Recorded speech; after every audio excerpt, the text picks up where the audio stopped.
There are stories that are told, and then there are stories that refuse to die.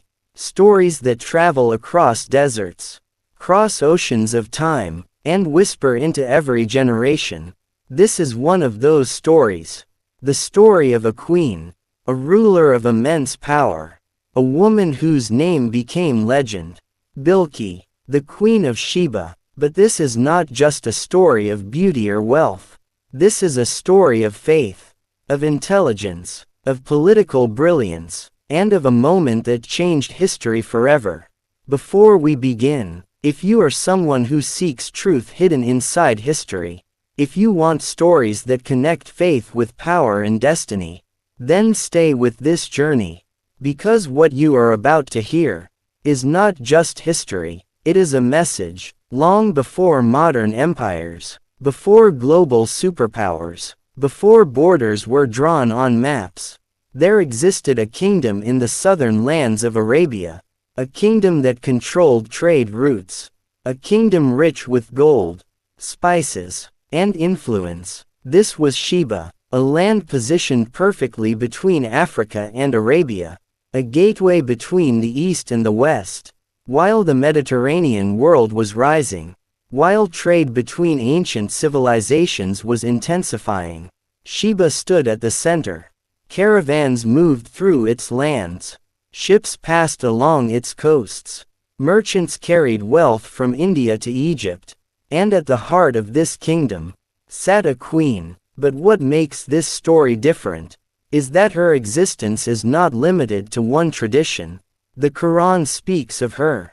The Bible mentions her, and even ancient traditions preserved her memory. In the Quran, Surah An-Naml tells us of a powerful queen ruling over a people. A queen who possessed a great throne. A queen who led a nation that worshipped the sun. In the Bible, the Book of Kings and Chronicles describes her journey to meet a wise king. A journey driven by curiosity and truth. And in older traditions, her name echoes as a symbol of wisdom and power. 3 different sources, one story. That alone should make us pause. But who was she really? Was she just a ruler? Or something more? To understand her, we must first understand her world. This was a time when power was not just about armies.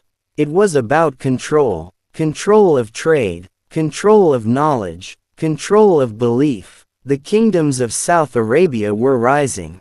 Advanced irrigation systems turned deserts into fertile lands.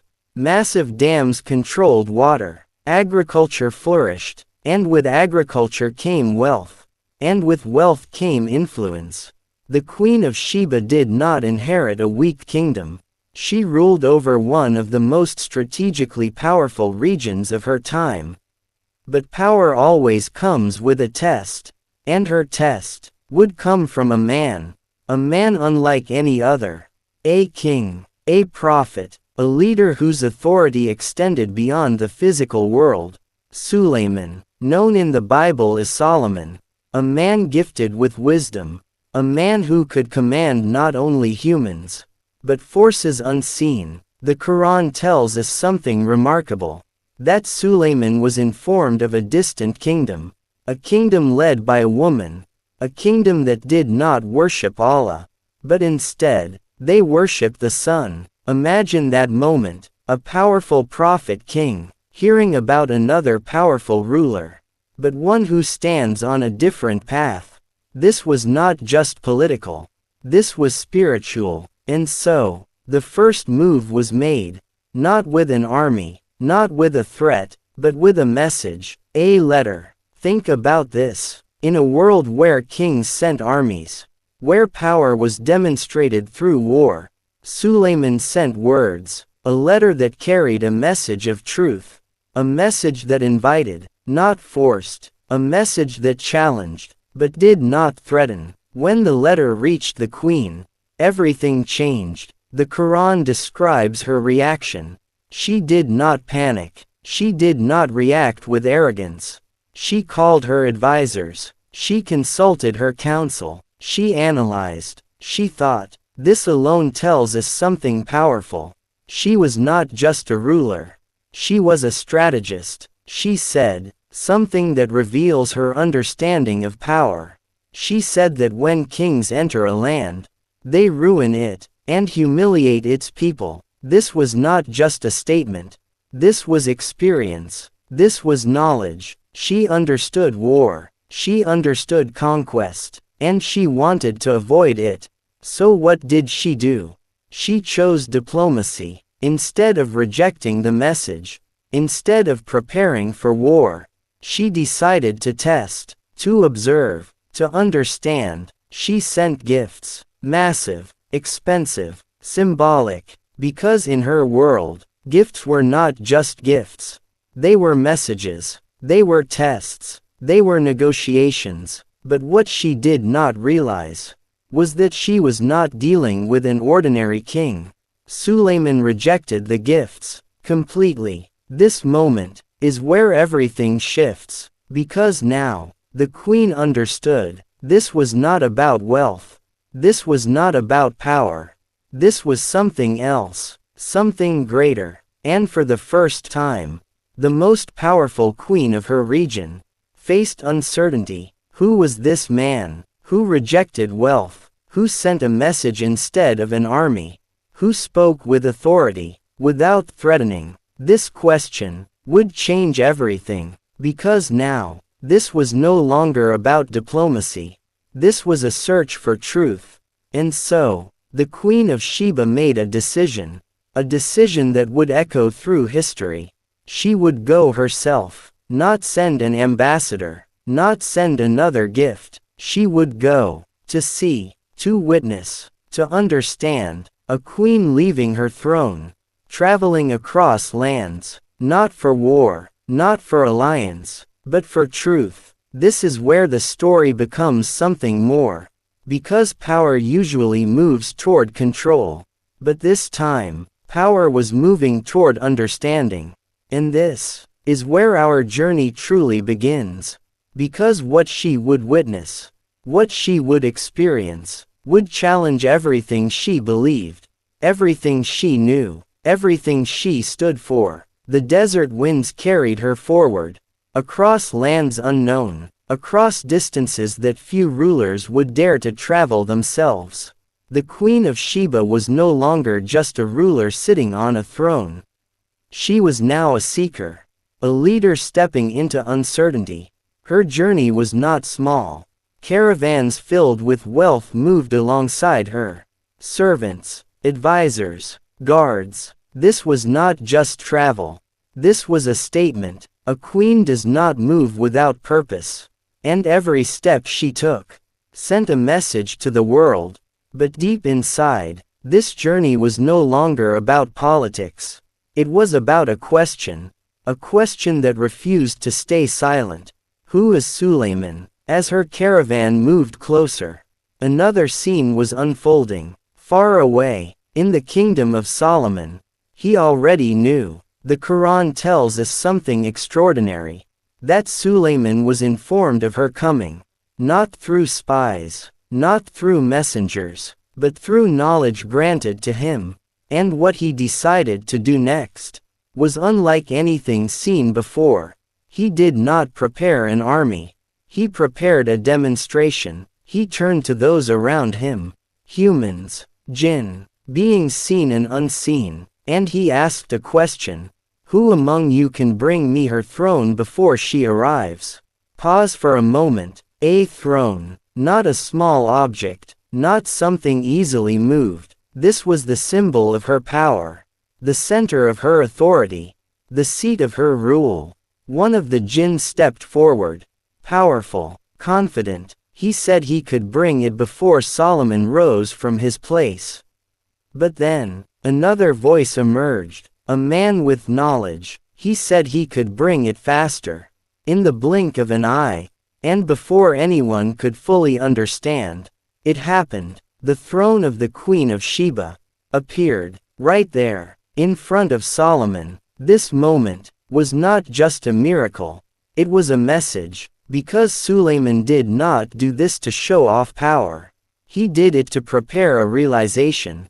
He ordered that the throne be slightly altered, changed just enough, so that when the queen saw it, she would hesitate, she would question, she would think, because this entire encounter was not about forcing belief, it was about awakening it.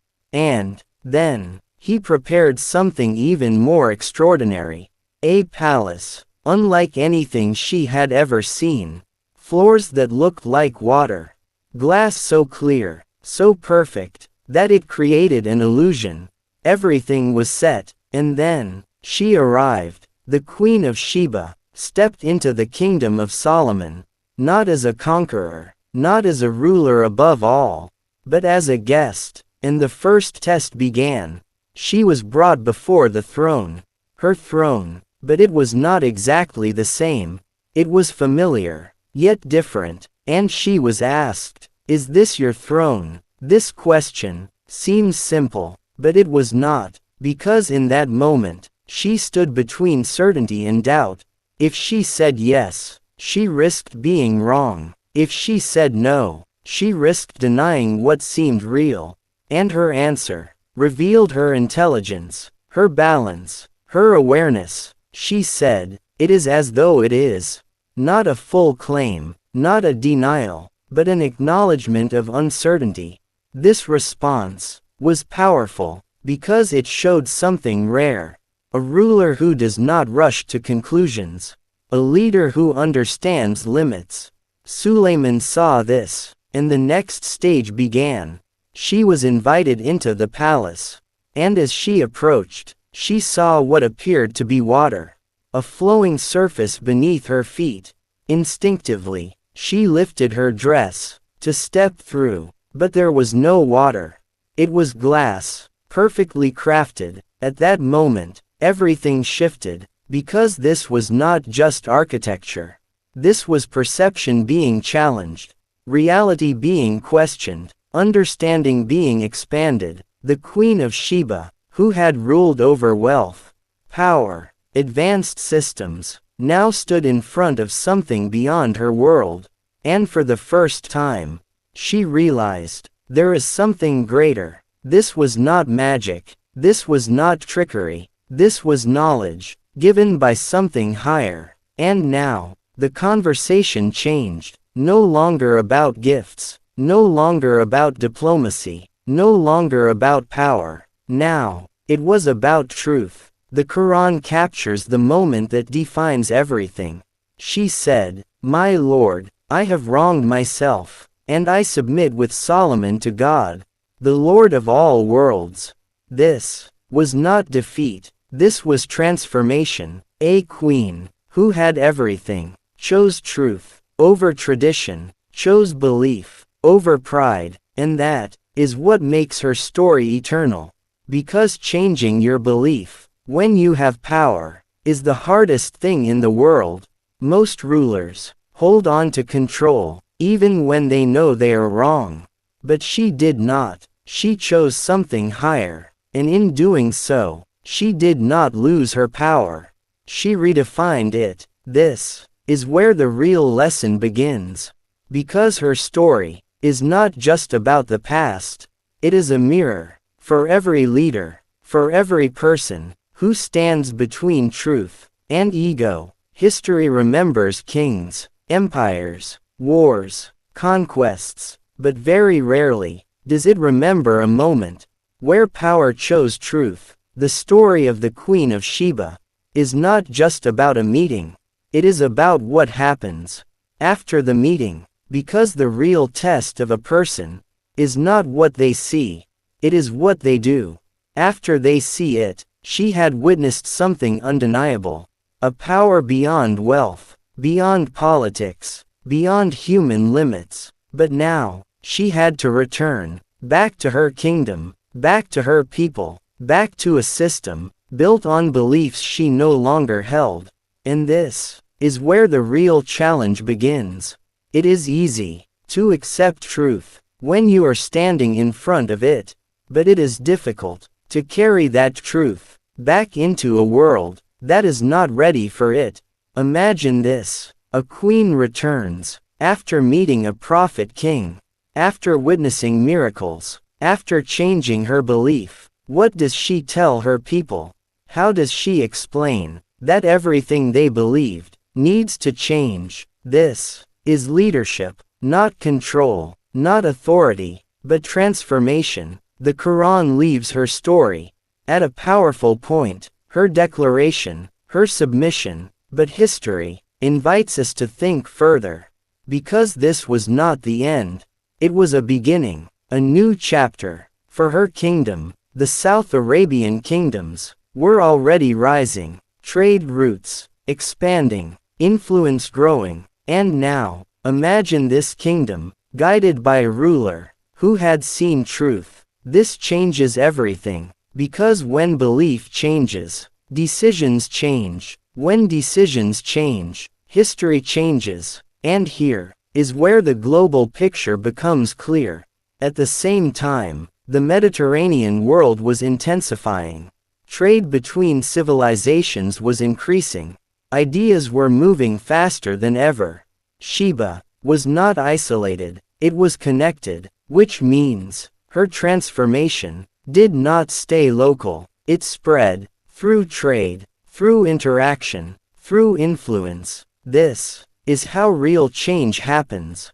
Not always through war, but through ideas, through leadership, through truth. And now, look at our world. Global power still exists. Diplomacy still shapes nations. Leaders still make decisions that affect millions. But the question remains, did they choose truth, or did they choose control?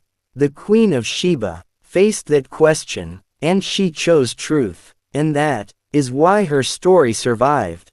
Because history does not preserve power.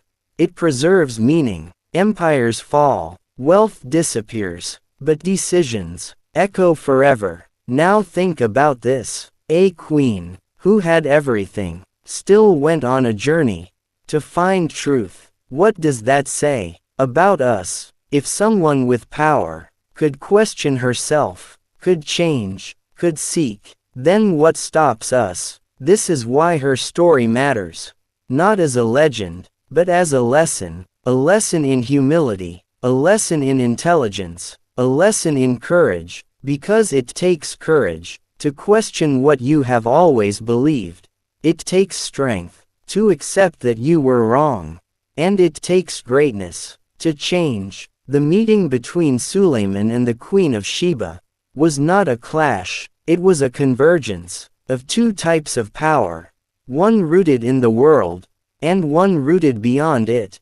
And when they met, the result was not destruction, it was transformation. That is true power. Before we end, remember this: the world will always have leaders.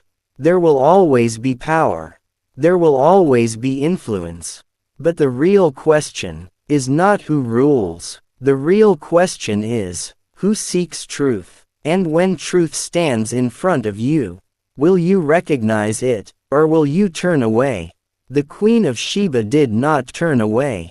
She stepped forward, and that is why her story still speaks today. If you felt something while listening to this, if this story made you think, then stay connected, because there are many more stories hidden in history, waiting to be uncovered, and the next one might change the way you see the world.